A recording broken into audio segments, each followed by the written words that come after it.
New overnight, Russia launching a massive missile and drone attack on Ukraine, killing at least 9 people and injuring 100 others. Officials say residential buildings were heavily damaged, with fears more victims remain trapped underneath rubble. Meantime, oil prices surged yesterday as the U.S. and Iran continue to give conflicting accounts about the status of negotiations to extend the ceasefire.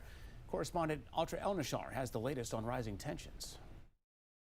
Hope for an imminent U.S.-Iran peace deal shattered Monday as Israeli strikes erupt in Lebanon.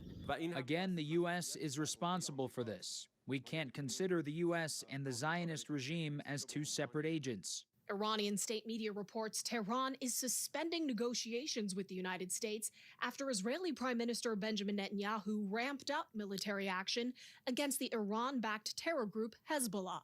There will not be a situation in which Hezbollah attacks our cities and our citizens. Within the span of an hour Monday, President Trump told reporters he doesn't care if negotiations with Iran are over, and then posted, talks are continuing at a rapid pace with the Islamic Republic of Iran. The president also said in a set of calls, Netanyahu assured him there will be no troops going to Beirut, and representatives for Hezbollah agreed that all shooting will stop.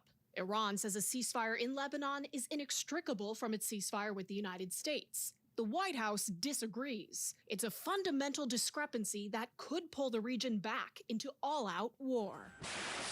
U.S. Central Command says it struck Iranian radar and drone facilities over the weekend after Iran shot down an American drone over international waters. CENTCOM also says it intercepted Iranian missiles aimed at U.S. troops in Kuwait. The Strait of Hormuz continues to be a main point of leverage. Top military advisor to Iran's supreme leader, Mohsen Razai, says, the Strait of Hormuz is under Iran's management. We will not allow the continuation of the maritime blockade, and the escalation of tensions in Lebanon will not be tolerated either.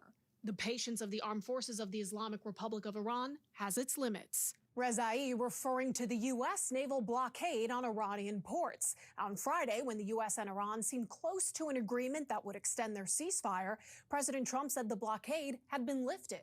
On Monday, after news of Iran pulling out of talks, Trump said he's keeping the blockade.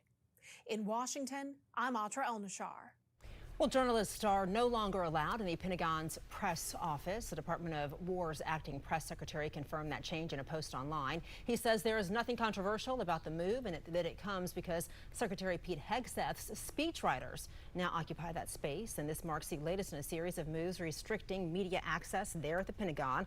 The department is currently appealing a court ruling that struck down its requirement that journalists only report on pre-approved content.